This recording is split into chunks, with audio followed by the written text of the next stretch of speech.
यार bank Nifty में price को बढ़ता हुआ देख मैंने कॉल बाय किया। जैसे ही मुझे थोड़ा सा प्रॉफिट चलने लगा, बैंक निफ्टी फॉल करना स्टार्ट कर दिया। अपनी कॉल साइड की पोजीशन को लॉस में आता हुआ देख मैंने वहां पे लॉस बुक किया और बैंक निफ्टी फॉल करे जा रहा था। उस बेसिस पे मैंने वापस से एक सेकंड पोजीशन बनाई जहां पे मैंने पुट बाय किया बैंक निफ्टी को फॉल करता हुआ देख। पर जैसे ही मैं पुट बाय करता हूं, थोड़ी ही देर में मार्केट कंप्लीटली साइडवेज हो जाता है और पुट साइड पे भी मुझे लॉस बुक करके भागना पड़ता है। इसी तरह से रैंडमली ट्रेडिंग करना, यही सबसे बड़ी मिस्टेक होती है हमारी एज अ बिगिनर, जिस वजह से हमें ट्रेडिंग में आधे से ज्यादा लॉसेस फेस करने को मिलते हैं। अगर हम चाहते हैं कि हमारे लॉसेस कम से कम रहें और हमारे सेटअप या स्ट्रेटेजी ज्यादा से ज्यादा एक्यूरेसी प्रोवाइड करें, तो उसका सबसे बेस्ट तरीका होता है कि अपना एक ट्रेडिंग प्लान फॉर्म करना।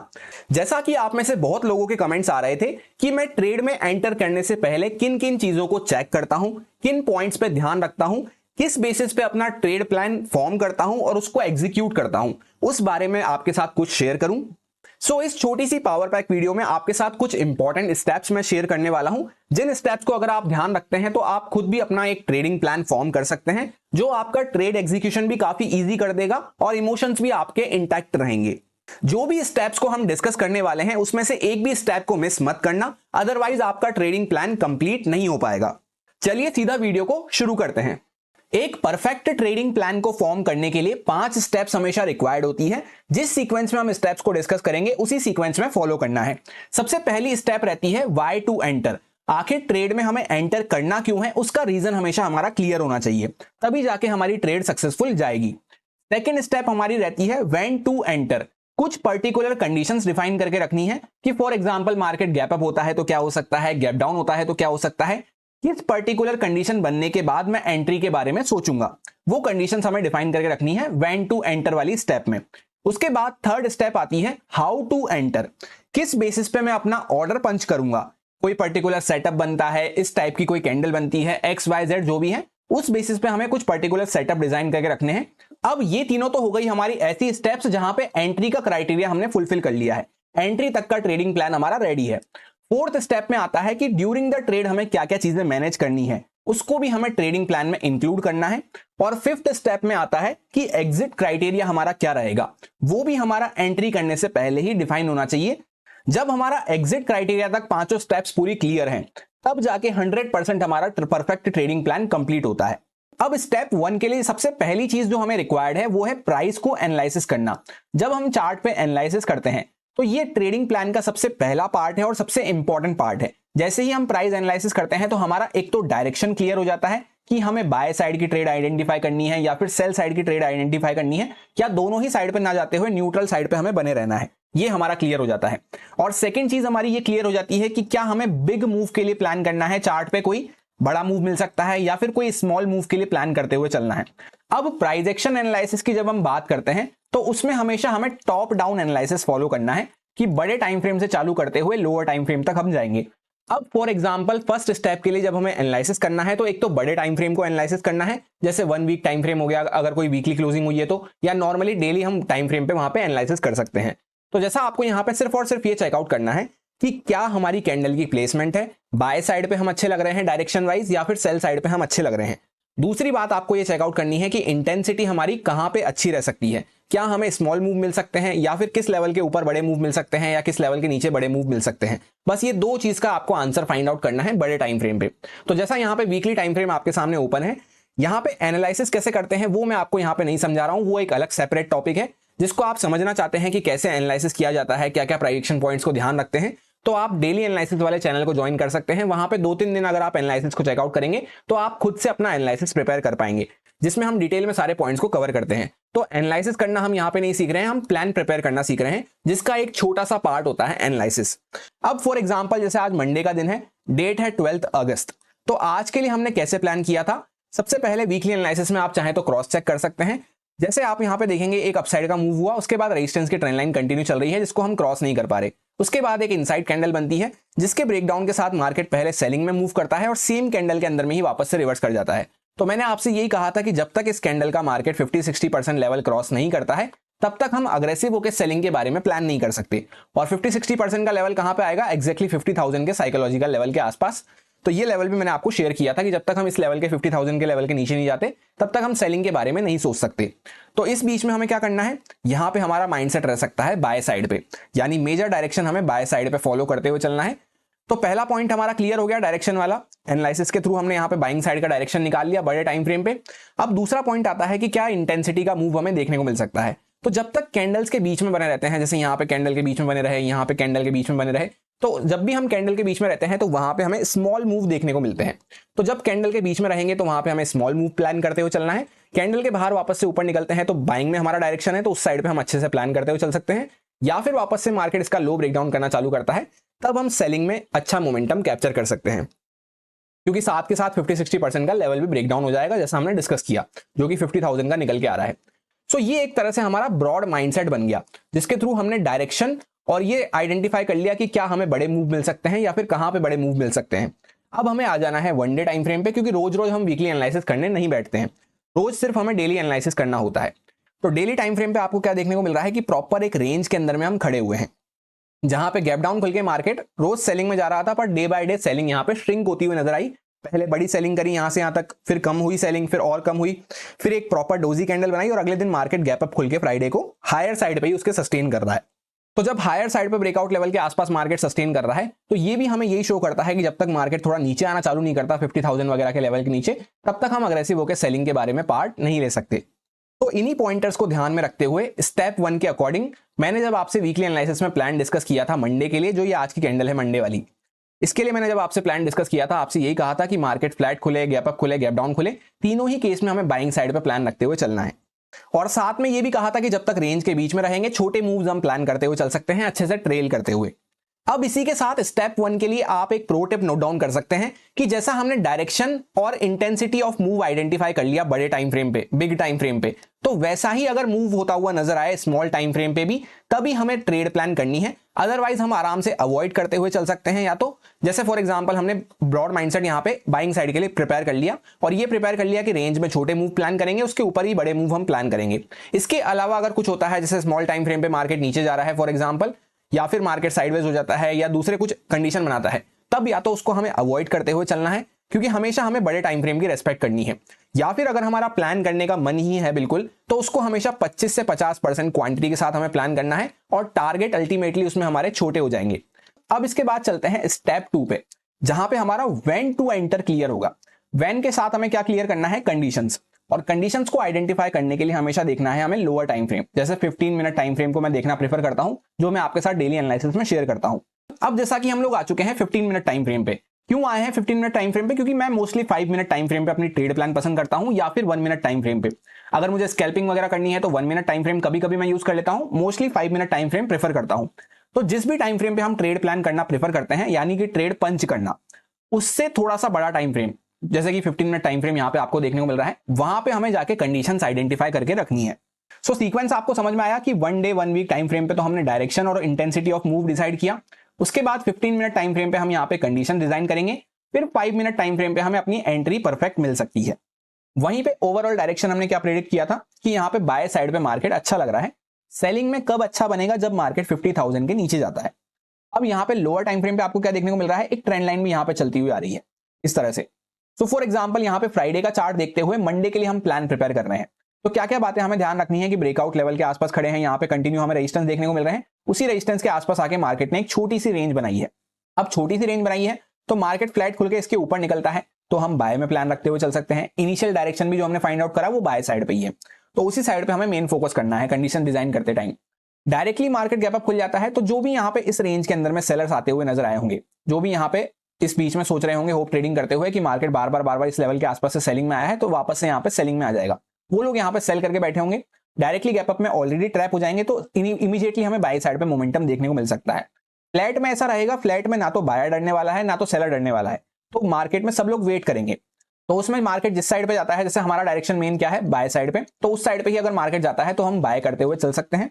और डायरेक्टली अगर गैप डाउन खुल जाता है मार्केट, तब क्या होगा, ये जो यहाँ पे ट्रेंड लाइन वगैरह के आसपास मार्केट खुलेगा, दूसरा रेंज में एकदम यहाँ पे सेंटर पार्ट के आसपास हम खुल रहे होंगे, तो फिर यहाँ पे हमें 10 से 15 मिनट 5 से 10 मिनट हमें वेट करते हुए चलना होगा कि मार्केट किस साइड पे अपना डायरेक्शन फाइंड आउट करता है।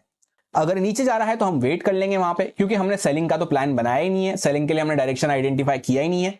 सेलिंग के लिए कब करते, आइडेंटिफाई जब 50,000 के नीचे मार्केट जाता, जैसा हमारा प्लान बना हुआ है।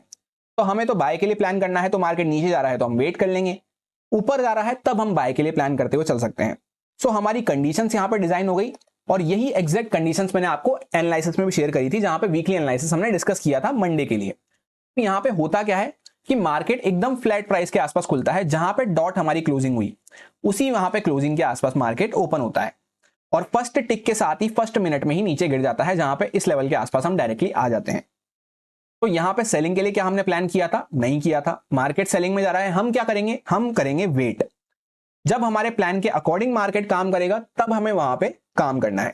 सो जैसा कि हमने देखा 15 मिनट टाइम फ्रेम पे हम इस तरह से कंडीशन डिसाइड करके रख सकते हैं अपने फेवरेबल डायरेक्शन के साइड पे। अब कंडीशन डिसाइड करते टाइम कुछ प्रो टिप्स का अगर हम ध्यान रखें, तो एक तो बायर सेलर्स की पोजीशन का हमें खास ख्याल रखना है कि कौन प्रॉफिट में बैठा है, कौन लॉस में बैठा है, इस तरह से किसको मार्केट टारगेट कर सकता है। तो जैसे यहां पे आप चेकआउट करेंगे कि ब्रेकआउट लेवल के आसपास हम बैठे हैं, और अगर मार्केट को सेलिंग में जाना था तो यहां से मौका था, यहां से मौका था, यहां से मौका था, और डे बाय डे आप देखेंगे तो सेलिंग की इंटेंसिटी कम होती हुई जा रही है। यहां पे टॉप से इतनी बड़ी सेलिंग हुई, छोटी सी सेलिंग हुई, उससे और छोटी सेलिंग हुई, यहां पे कोई ज्यादा सेलिंग ही हमें देखने को नहीं मिली। मार्केट होल्ड करा, ऊपर ब्रेकआउट करा, वापस से हल्का सा सेलिंग में आया, वापस से होल्ड करा, और अगले दिन तो बिल्कुल ही सेलिंग यहां पे खत्म हो चुकी है। तो हम सेलिंग की साइड पे तो अग्रेसिव होकर प्लान नहीं कर सकते, उस साइड पे कंडीशन डिजाइन अपनी नहीं कर सकते। इसी के साथ जैसा हम सेलिंग के लिए फॉर एग्जांपल प्लान करना भी चाहें, तो उसके लिए हमें क्या चाहिए, बायर्स के स्टॉप लॉस चाहिए। तो बायर्स के स्टॉप लॉस कहां पे देखने को मिल रहे हैं, सबसे पहले तो हम यहाँ पे हायर साइड पे खड़े हुए हैं, एक छोटी सी रेंज बनाई है, तो इसके अंदर जो बायर्स वगैरह आए उनके स्टॉप लॉस यहाँ पे जितना ये रेंज की लेंथ है इतना टारगेट आते आते कवर हो जाएंगे, जो आपको यहाँ पे देखने को मिले। तो क्लोजिंग प्राइस के आसपास तक आते हैं तो यहाँ पे ये सारे जो बायर्स बैठे हैं ये हट जाएंगे ऑलरेडी। उसके बाद और कोई बायर्स जो बचे हैं पोजिशनल, वो अपनी पोजिशन कब कट डाउन करेंगे, सबसे पहले तो जब मार्केट 50,000 के लेवल के नीचे जाता है, क्योंकि ये ऐसा नियर बाय साइकोलॉजिकल लेवल है, इसके नीचे और बायर्स अपनी पोजीशन कट डाउन कर सकते हैं। और जो एकदम पोजिशनल बायर्स हैं, कट्टर बायर्स हैं, जो अपना बड़ा टारगेट और बड़ा स्टॉप लॉस लेके ही निकलते हैं, वो यहाँ पे इस बड़ी सी रेंज के नीचे ही अपना स्टॉप लॉस देने वाले हैं। तो 3 केस में हमें मोमेंटम मिल सकता है सेलिंग की साइड पे। यहां से अगर निकलते हैं तो छोटा सा मूव मिल सकता है, जैसा यहाँ पे आपको देखने को मिला, जो पहली ही कैंडल के अंदर में कवर हो गया था।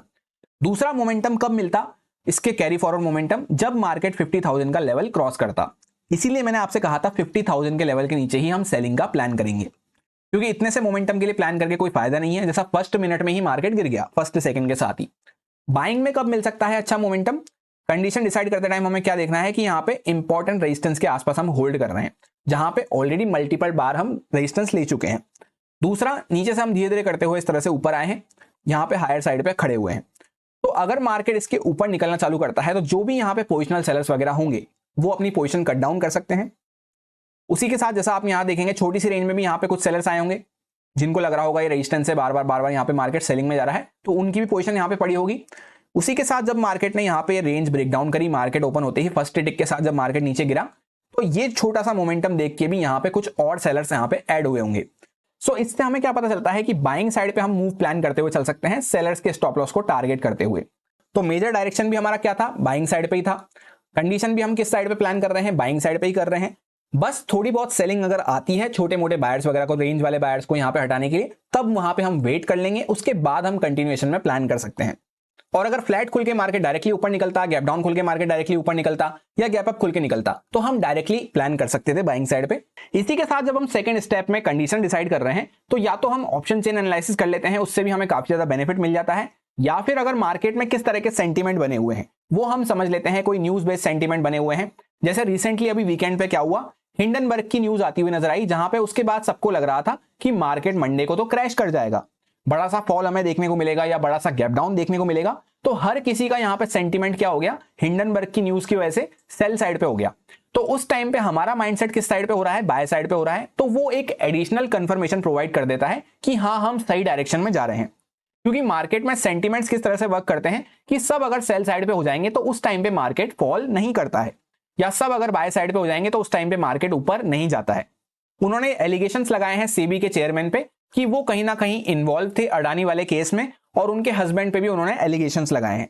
और जैसा कि मार्केट फ्लैट खुलने के बाद हल्का सा फॉल भी कर दिया, तो यहां पे क्या हुआ, जो लोग न्यूट्रल माइंडसेट से भी बैठे थे कि यार चलो देखते हैं क्या होता है, न्यूज का क्या इंपैक्ट रहता है, उन्होंने भी सोचा कि हाँ यार सही चल रहा है मार्केट में, सब लोग बोल रहे हैं क्रैश कर जाएगा, मार्केट फॉल कर जाएगा, हर जगह यही वीडियोस पब्लिश करी जा रही थी लोगों को कि मार्केट क्रैश कर जाएगा। तो सब सेलिंग की साइड पे जब यहाँ पे गिरता हुआ देख सब लोग सेल करेंगे तो यहाँ पे मार्केट को ऊपर जाना ही पड़ेगा उनके स्टॉप लॉस हंट करने के लिए, क्योंकि सभी सेल करेंगे तो वहां पे लिक्विडिटी की कमी हो जाएगी। तो ये सबको भी ध्यान रखते हुए हमें एक एडिशनल कंफर्मेशन मिल जाता है। इसी बेसिस पे मैंने आपसे ये शेयर किया था वीकली एनालिसिस में। किसी भी टाइम फ्रेम पे आप चेकआउट कर लेना, वीकली टाइम फ्रेम पे, डेली टाइम फ्रेम पे, 15 मिनट टाइम फ्रेम पे, कि हमें बाय साइड पे यहाँ पे प्लान रखते हुए चलना होगा। जिस भी कंडीशन में मार्केट ओपन होता है बाय साइड पे हम प्लान कर सकते हैं, सेलिंग हम 50,000 के लेवल के नीचे ही कर पाएंगे। अब फॉर एग्जांपल हमें इस न्यूज के बारे में पता नहीं होता, या जैसे बहुत सारी ऐसी न्यूज होती हैं छोटी मोटी जिनके बारे में हमें पता नहीं होता, तो उस टाइम पे हम ऑप्शन चेन को अगर देख लेते हैं, वहां पे बाकी लोग किस तरह से अपनी प्लान करके गए हैं, तो हमें काफी ज्यादा बेनिफिट मिल जाता है। सो बेसिकली ये दोनों चीजें हमारे एडिशनल कंफर्मेशन की तरह से, बोनस पॉइंट की तरह से काम करती हैं कि इनको ध्यान रखते हुए हम किस तरह से अपनी कंडीशन डिजाइन कर सकते हैं, फाइनल कंडीशंस। और अगर आप फॉर एग्जांपल अभी बिगिनर हैं, ये सब करने में आपको डिफिकल्टी फेस होती है, तो आप डेली एनालिसिस वाले चैनल को ज्वाइन कर सकते हैं। वहां पे मैं किस तरह से अपना प्लान रेडी कर रहा हूं अगले दिन के लिए, वो आपको शेयर कर देता हूं। कभी कभी वो भी आपको गलत होता हुआ मिलेगा, वहां पे स्टॉप लॉस भी हमारे हिट होते हुए नजर आएंगे, बट दैट्स फाइन। सबके स्टॉप लॉस हिट होते हैं, पर किस तरह से हम एक फाइनल डायरेक्शन अपना प्रेडिक्ट कर सकते हैं, एनालिसिस प्रिपेयर कर सकते हैं, प्लान प्रिपेयर कर सकते हैं, उससे आपको काफी ज्यादा हेल्प मिलेगी।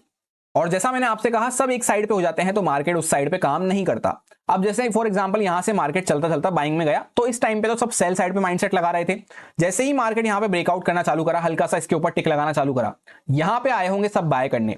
पहले सबका माइंडसेट सेल साइड पे करवा दिया न्यूज दिखा के, फिर बाय में आया, सब यहां पे ब्रेकआउट करने लगा, तब सबका माइंडसेट बाय साइड पे हो गया, और अब यहां पे मार्केट साइडवेज होता हुआ, हल्का फुल्का रिट्रेसमेंट देता हुआ, करेक्शन देता हुआ क्लोज हो गया। उसके बाद हम स्टेप 3 पे चलते हैं, जहां पे हमें ये डिसाइड करना है कि कब हमें ऑर्डर पंच करना है ट्रेड में एंटर करने के लिए, यानी कि हाउ टू एंटर। इसके लिए पर्टिकुलर हम या तो कोई सेटअप डिजाइन करके रख सकते हैं अपना। रिसेंटली मैंने काफी सारे स्कैल्पिंग सेटअप के ऊपर आपको वीडियो शेयर करी है, उनमें से कई सारे सेटअप ऐसे हैं जो स्कैल्पिंग के अलावा भी नॉर्मल ट्रेडिंग में भी हमारे काफी ज्यादा काम आते हैं। तो या तो आप उन सेटअप्स को यूज कर सकते हैं, या उस टाइप के अपने कोई पर्सनल सेटअप बना सकते हैं। तो वैसे कुछ सेटअप डिजाइन कर सकते हैं, कैंडल के बेसिस पे, कोई इंडिकेटर के बेसिस पे, कुछ भी वहां पे ऑब्जर्वेशन के बेसिस पे बेसिकली। अब एंट्री पंच करने में ये सेटअप्स हमारी किस तरह से हेल्प करते हैं, उसको हम कुछ एग्जांपल से समझने वाले हैं। बैंक निफ्टी का चार्ट मैंने ओपन कर रखा है 5 मिनट टाइम फ्रेम पे। अब जैसे मार्केट एकदम फ्लैट प्राइस के आसपास ओपन हुआ, ओपन होते ही फर्स्ट टिक के साथ ही, फर्स्ट सेकंड के साथ ही गिर गया। अगर आप 1 मिनट टाइम फ्रेम पे करके चेकआउट करेंगे तो इमीडिएटली मार्केट गिर गया, जहां पे सेल साइड पे तो वैसे भी हमारा कोई माइंडसेट नहीं था, और होता तो भी हम इस मोमेंटम को कैप्चर नहीं कर सकते हैं। इतनी फास्ट मोमेंटम 1 सेकंड में ही ये हो गया। उसके बाद मार्केट धीरे धीरे करता हुआ ऊपर गया और एकदम धीरे धीरे करता हुआ नीचे आया सेलिंग साइड पे। जहां पे जब ये सेलिंग हमें देखने को मिल रही थी, तो यहां पे एक ऐसा सेटअप लगता हुआ नजर आया जिसको मैं बहुत ज्यादा यूज करता हूं, जो रिसेंटली मैंने लास्ट वाली वीडियो में ही आपके साथ शेयर किया है, जिसको कहा जाता है कंटिन्यू मोमेंटम रिवर्सल। इसमें क्या होता है, मिनिमम 4 कैंडल अगर सेम कलर की बन जाती है, तो उसके अपोजिट कलर की जहां पे कैंडल बनती है, जैसे यहां पे आपको देखने को मिलेगा 5 कैंडल सेम कलर की बन गई, मिनिमम हमें 4 चाहिए होती है। उसके बाद अपोजिट कलर की कैंडल बनी, जैसे ही इसके ऊपर मार्केट निकलता है, नीचे की साइड पे हमारा स्टॉप लॉस होता है, और यहां पे हम एक अपसाइड का रिवर्सल कैच कर सकते हैं। तो ये तो हो गया एक सेटअप। दूसरा सेटअप जो मैंने आपसे डिस्कस कर रखा है वो है इनसाइड कैंडल वाला सेटअप, जहां पे प्रॉपर एक कैंडल के अंदर में कैंडल बनती हुई नजर आए, उसका जैसे ही मार्केट जिस साइड पे ब्रेकआउट ब्रेकडाउन करे, दूसरी साइड पे हमें स्टॉप लॉस प्लेस करना है और उस साइड पे हम एक ट्रेड एंजॉय कर सकते हैं। तो यहाँ पे सेम लेवल के आसपास 2 सेटअप लगते हुए नजर आ रहे थे। इस बेसिस पे मैंने यहाँ पे इस कैंडल के आसपास अपनी भी एक ट्रेड पंच करी थी। इसके नीचे छोटा सा मेरा स्टॉप लॉस था, और ये पूरा मोमेंटम मैंने यहां से यहां तक का कैप्चर किया है, जिसमें कुछ क्वांटिटी मैंने इस कैंडल के आसपास बुक करी थी। उसके बाद पूरा मार्केट ऊपर तक गया, वापस से नीचे आया, और जब ये वापस से यहाँ पे रिट्रेसमेंट लेके ये रेड कैंडल बनाना चालू किया, रिमेनिंग क्वांटिटी को मैंने यहाँ पे एग्जिट कर दिया था। जिसमें वैसे तो ये सेटअप जो है स्कैल्पिंग का सेटअप था, पर आप देख सकते हैं कितना बड़ा मोमेंटम हमें देखने को मिला। ऑलमोस्ट अगर हम चेकआउट करते हैं तो 1:6 के आसपास हमें रिस्क रिवॉर्ड देखने को मिला। एक बार मैं आपको यहाँ पे प्लेस करके भी दिखा देता हूं। जैसे इस कैंडल के ऊपर हमारी एंट्री थी, और यहाँ पे इसके नीचे छोटा सा हमारा स्टॉप लॉस होता, मात्र 75 पॉइंट के आसपास का स्टॉप लॉस था हमारा। और जहां तक मार्केट ने हमें टारगेट दिया वो तो 1:7 के आसपास हो जाता है, 1:7.6 के आसपास। मैंने जहां पे फाइनल अपनी बुकिंग करी वो लेवल था 1:6.5 के आसपास, 6.6 के आसपास। तो दोनों सेटअप यहाँ पे कंबाइंडली अप्लाई होते हुए नजर आ रहे थे। उस वजह से काफी बड़ा मोमेंटम हमें देखने को मिला। और ये मोमेंटम अगर हम ना भी कैप्चर करें, सिर्फ यहाँ पे 2-3 कैंडल भी अगर हम कैप्चर करके निकल जाते, यहाँ तक का भी टारगेट ले लेते, तो ये भी काफी बड़ा टारगेट हो जाता है, जो कि 1:2 से हमें कहीं ज्यादा देखने को मिल रहा है। इस तरह से आप यहाँ पे चेकआउट कर सकते हैं। वन वे हमें यहाँ पे 1:3 से भी ज्यादा देखने को मिला। एग्जैक्टली मैंने यहाँ पे 50,300 के आसपास का कॉल लिया था, जिसकी एंट्री मेरी 320 के प्राइस के आसपास हुई थी, और जिसको फर्स्ट क्वांटिटी जो मैंने बुक करी है वो 525 के आसपास करी है, जब इस वाली कैंडल के आसपास हम चल रहे थे यहाँ पे। उसके बाद ये पूरे मोमेंटम में वो प्राइस 680 के आसपास तक गया, और वापस से जब रिवर्स होकर यहाँ पे इस तरह से मैं ट्रेल करता हुआ चल रहा था। ये मैंने आपको ये सारी बातें टेलीग्राम पे भी अपडेट कर दी थी। अगर आप टेलीग्राम फैमिली का पार्ट नहीं है तो ज्वाइन कर सकते हैं। उसके बाद जब यहाँ पे मार्केट वापस से रिवर्स होने लगा तो 560 के आसपास, इस लेवल के आसपास मैंने रिमेनिंग क्वांटिटी भी एग्जिट कर दी थी, जिसमें आप देखेंगे तो 200 पॉइंट से भी ज्यादा मुझे यहाँ पे कैप्चर करने को मिले ओवरऑल। और अगर पूरा ओवरऑल टॉप तक हम देखते हैं तो ये प्रीमियम पूरा डबल से भी ज्यादा होता हुआ नजर आया। क्या ये प्रीमियम जो डबल हुआ सिर्फ इस सेटअप की वजह से होता हुआ नजर आया? बिल्कुल भी नहीं। जब सारी चीजों को हम एक साथ इनलाइन करके देखते हैं कि हमारा डायरेक्शन क्या है, बाय साइड पे था। उसके बाद हमने कंडीशन जो डिजाइन करी वो बाय साइड पे करी। उसके बाद हमने जो सेंटीमेंट्स देखे लोगों के, वो सब क्या बने हुए थे? सेल साइड पे बने हुए थे। तो हमने क्या सोचा, सेल साइड पे ना जाते हुए हमें कहां जाना है? लोगों से अलग बाय साइड पे।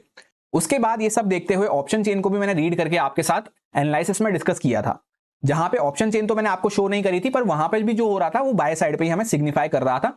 तो ये सारी चारों की चारों चीजें जब हमें बाय साइड पे सिग्निफाई कर रही है, फिर भी मार्केट फ्लैट खुल के सेलिंग में जा रहा था हमारे अगेंस्ट में, तो वहां पे हमने पांचवी चीज करी, वेट करना, सेलिंग ना करते हुए वेट करना।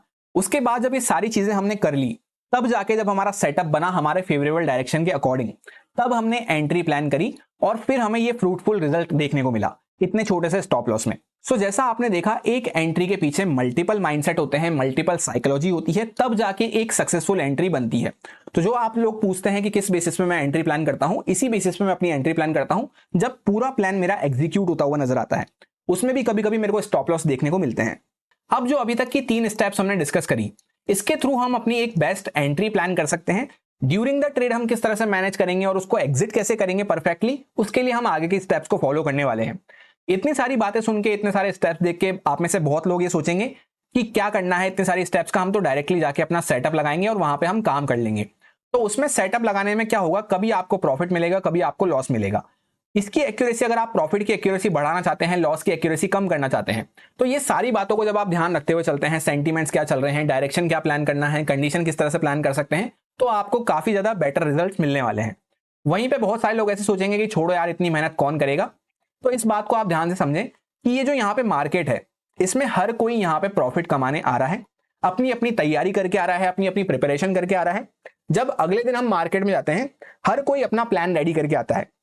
वहां पे हम बिना प्लान अपना रेडी करे हुए चल जाएं, तो ये कैसे हो सकता है कि हम कैसे बाकी लोगों से जीत पाएंगे? जब सब लोग वहां पे प्रॉफिट करने आ रहे हैं, कोई भी ऐसा नहीं है कि जो वहां पे लॉस करने आ रहा हो, हर किसी को पैसा चाहिए। तो जब सब लोग पैसा कमाने आ रहे हैं, तो कमाएगा तो अल्टीमेटली वही जिसका प्लान बेस्ट बैठेगा वहां पे। तो हम तो आ ही बिना प्लान के रहे, तो वहां पे हम कैसे एक्सपेक्ट कर सकते हैं कि हमें कोई अच्छा प्रॉफिट बन जाएगा या हमारा लॉस नहीं होगा? जो लोग वहां पे घंटों बैठ के एनालिसिस करके मेहनत करके आ रहे हैं, उनको अल्टीमेटली कुछ ना कुछ तो बेनिफिट मिलेगा। और हम तो जा ही वहां पे बिना प्रिपरेशन के रहे हैं, बिना रेडी हुए जा रहे हैं, तो वहां पे कैसे हम वहां पे विन कर सकते हैं? तो इस बात को हमेशा ध्यान रखते हुए चलें। ज्यादा से ज्यादा ये सारी चीजें करने में हमें हाफ एन आवर लगता है, बस मैक्स टू मैक्स कभी कभी 1 घंटा हमें लग जाता है। इससे ज्यादा का टाइम आपको नहीं लगेगा। तो अगले दिन के लिए अगर आप कुछ प्लान करके जा रहे हैं, तो अच्छे से उसको प्लान करके जाएं, जिससे कि बाकी लोगों से आपको एक एज मिल सके। क्योंकि यहाँ पे मैक्सिमम 90% लोग ऐसे ही हैं जो बिना प्लान के अपने आ जाते हैं। फिर उसी चक्कर में उनके इमोशंस भी ज्यादा फ्लक्चुएट होते हैं, क्योंकि उनको पता ही नहीं है मेरे को क्या करना है, बाय करना है, सेल करना है। एक कैंडल पे वो बाय करते हैं, अगली कैंडल पे वो सेल करते हैं, फिर वापस से उसको कट करते हैं, कुछ और प्लान करते हैं। तो इस तरह से ना करने की जगह आपकी ओवर ट्रेडिंग भी बचेगी अगर आप प्लान करके आते हैं तो, और मल्टीपल ट्रेड आपकी सही जाएगी। और जिस ट्रेड में आपका लॉस होता भी है, आपका एसएल हिट होता है, तो वहां पे आपको समझ में आएगा कि आपने क्या गलती करी, जिससे आप और भी बेटर कर सकते हैं आगे। तो कई सारे फायदे हैं एक ट्रेडिंग प्लान प्रिपेयर करने के। अब इससे पहले कि हम स्टेप 4 को डिस्कस करें, जो कि है हमारी ड्यूरिंग द ट्रेड हमें क्या क्या मैनेजमेंट करना है, उससे पहले हम देखेंगे स्टेप 5 को, जिससे कि हमें स्टेप 4 ज्यादा अच्छे से समझ में आएगी। स्टेप 5 में हमने देखा था कि एग्जिट क्राइटेरिया हमें क्या रखना है। तो एग्जिट क्राइटेरिया के लिए सबसे पहले तो आपका एक स्टॉप लॉस फिक्स होना चाहिए और एक टारगेट फिक्स होना चाहिए। ये सब कब फिक्स करना है? एंट्री करने से पहले, बिफोर एंट्री आपको ये सब फिक्स करना है, तभी जाके वो आपका पूरा परफेक्ट ट्रेडिंग प्लान कंप्लीट होगा 100%। एंट्री करने से पहले एसएल भी रेडी है, टारगेट भी रेडी है। अब वहीं पे फॉर एग्जांपल आपने कोई अपना फिक्स टारगेट सोच लिया कि यार ये टारगेट हो जाएगा मेरा, या कोई पर्टिकुलर रिस्क रिवॉर्ड मेरा 1:2 रिस्क रिवॉर्ड हो जाएगा, तब मैं वहां पे एग्जिट कर जाऊंगा। तो ये तो हो गया आपका एक फिक्स टारगेट। अगर आपने फिक्स टारगेट सोच लिया, एसएल तो आपको रखना ही हमेशा फिक्स है, और टारगेट भी अगर आपने फिक्स कर दिया, तब तो आपको स्टेप 4 की जरूरत ही नहीं है। ड्यूरिंग द ट्रेड आपको कुछ भी यहाँ पे करने की जरूरत नहीं है, एज इट इज आपको बैठे रहना है। एक बार एंटर करने के बाद या तो स्टॉप लॉस हो जाएगा जो कि आपका फिक्स है, या फिर टारगेट हो जाएगा जो भी आपका फिक्स है। पर ऐसा ना करते हुए, टारगेट फिक्स ना रखते हुए आपने सोचा कि मैं तो अपने स्टॉप लॉस को ट्रेल करता हुआ चलूंगा और मैक्सिमम बेनिफिट जितना हो सकता है वो लेने की कोशिश करूंगा, तब जाके आपकी वहां पे स्टेप 4 लगती हुई नजर आएगी, जहां पे ड्यूरिंग द ट्रेड आपको अपनी ट्रेड को मैनेज करना है, जहां के ड्यूरिंग द ट्रेड आपको मैनेजमेंट देखना है तो उसमें आपको क्या करना है, सबसे पहले ट्रेलिंग स्टॉप लॉस के लिए आपको कुछ की पॉइंट समझा देता हूं जो कि आपके परफेक्ट ट्रेडिंग प्लान में काफी ज्यादा हेल्प करेंगे। सबसे पहला की पॉइंट तो ये होता है कि अगर आप एक बिगिनर हैं तो वहां पे आपको बिल्कुल भी ट्रेलिंग को अवॉइड कर देना है, बिल्कुल भी यूज नहीं करना है। ऐसा क्यों है उसका रीजन समझा देता हूं कि ट्रेलिंग में अगर आपका जैसे बार बार ट्रेलिंग स्टॉप लॉस हिट होगा, सही से आपको ट्रेल करना नहीं आता, तो आप अननेसेसरी बड़े मूव भी मिस कर देंगे और जो आपको टारगेट दिख रहा था वो भी आपका मिस हो जाएगा। तो जब तक आप एकदम फ्रेशर हैं, एकदम बिगिनर हैं, आपको ट्रेलिंग स्टॉप लॉस बिल्कुल भी फॉलो नहीं करना है। थोड़ा सा बिगिनर टू एडवांस आप होने लगे हैं तब जाके आप वहां पे ट्रेलिंग स्टॉप लॉस फॉलो कर सकते हैं। उस केस में आपको क्या करना है, इस तरह से फिक्स रखना है कि मिनिमम 1:2 रिस्क रिवॉर्ड अगर मेरे को देखने को मिल जाता है तब उसके बाद मैं ट्रेलिंग स्टार्ट कर दूंगा और फिर मैं कोशिश करूंगा 1:3, 1:4 इस तरह से कैप्चर करने की, जिससे कि आप बड़ा प्रॉफिट एक कैप्चर कर पाए। तो इस तरह से आपको ट्रेलिंग करना है। कब? जब आप एक बिगिनर टू एडवांस सीरीज में चल रहे हैं। और अगर आप एडवांस हो चुके हैं ऑलरेडी, आपको काफी अच्छा टाइम हो चुका है, तब जाके आप वहां पे क्या कर सकते हैं, ट्रेलिंग करने के लिए आप 2-3 क्राइटेरिया यूज कर सकते हैं। पहला क्राइटेरिया तो हो सकता है कोई पर्टिकुलर लेवल के ऊपर आपने ट्रेल करना चालू कर दिया, एग्जांपल अभी मैं आपको शो कर दूंगा। दूसरा क्राइटेरिया वही वाला हो जाता है रिस्क रिवॉर्ड वाला जो अभी हमने डिस्कस करा कि पर्टिकुलर 1:2 रिस्क रिवॉर्ड के बाद में फॉलो करना चालू कर दूंगा। तीसरा क्राइटेरिया हो जाता है मोमेंटम बेसिस पे। पर्टिकुलर मोमेंटम, अगर हमें अच्छा मोमेंटम देखने को मिल रहा है तो हम कंटिन्यू करते हुए चलेंगे, अदरवाइज हम वहां पे ट्रेलिंग स्टॉप लॉस ना फॉलो करते हुए कट डाउन कर देंगे। तो इस तरह से भी ट्रेलिंग होती है। ये कब आपको करना है, जब आपको थोड़ा एडवांस हो जाए, आप थोड़ा टाइम हो जाए, साल 6 महीने आपको मार्केट में ट्रेड करते हुए, एक्टिवली ट्रेड करते हुए हो चुके हों। अब जैसा कि मेरे को पर्सनली 1 साल से ज्यादा हो चुका है ट्रेड करते हुए, तो मैं इन तीनों बेसिस पे ट्रेलिंग करना पसंद करता हूं, जिसमें से अगर आप अभी सीख रहे हैं तो आपको सबसे पहले ये वाली ट्रेलिंग फॉलो करना चालू करना चाहिए। अब होती कैसे है ट्रेलिंग, उसके लिए मैं आपको यहां पे एक एग्जांपल शो कर देता हूं।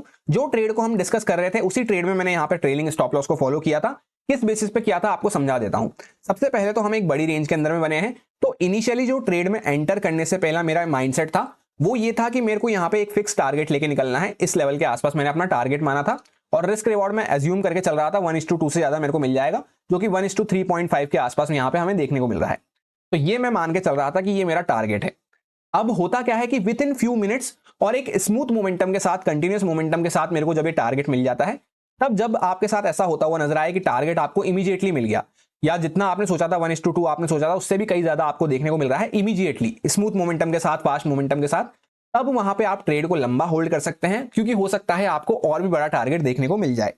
जैसे मेरे को यहां पे पर्सनली मेरा इनिशियल टारगेट ये था कि मार्केट अगर इस क्लोजिंग प्राइस के आसपास तक आता है तब मैं यहां पे एग्जिट हो जाऊंगा, पर ये फटाफट से आ गया यहां पे क्लोजिंग प्राइस के आसपास। तब मैंने सोचा कि यहां पे थोड़ा सा 1:2 के आसपास, यहां पे जहां पे मेरा 1:2 हिट हुआ था, इसके आसपास मैं ट्रेल कर लेता हूं, ये मेरा पूरा प्रॉफिट हो जाएगा और इतने प्रॉफिट का मैं ऊपर रिस्क ले लूंगा। तो इस प्रॉफिट का रिस्क लेने का फायदा ये हुआ कि फर्स्ट क्वांटिटी मैंने यहां पे एग्जिट करी है, उसके बाद रिमेनिंग क्वांटिटी मैंने इस कैंडल के आसपास एग्जिट करी है, जैसा कि मैंने आपको ऑर्डर बुक भी शो कर दी।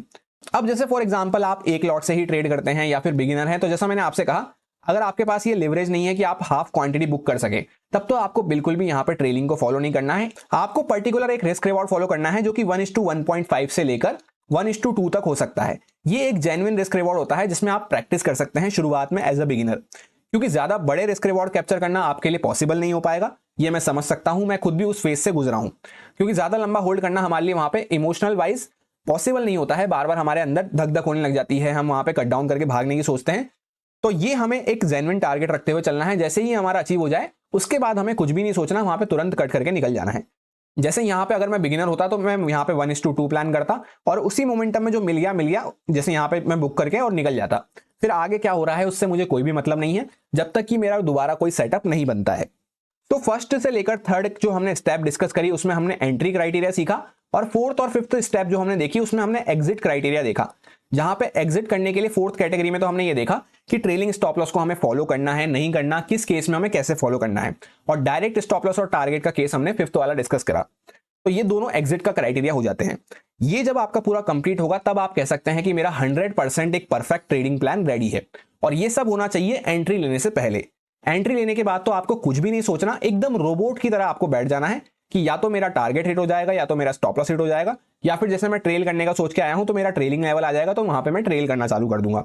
खत्म हो गई बात।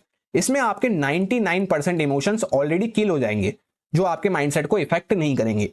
एक बार इस तरह से अपना ट्रेडिंग प्लान जरूर फॉर्म करके देखें। एंड अगर अच्छा लगा हो आपको वीडियो, कुछ ना कुछ आपको सीखने को मिला हो, तो लाइक और कमेंट करके अप्रिशिएट कर सकते हैं, जिससे कि मुझे भी एक मोटिवेशन मिलता है। कुछ आपका फीडबैक हो, कुछ आपकी क्वेरीज हो, तो वो भी आप कमेंट करके बता सकते हैं। इस वीडियो में फिलहाल इतना ही, मिलते हैं किसी नेक्स्ट वीडियो में। Thank you.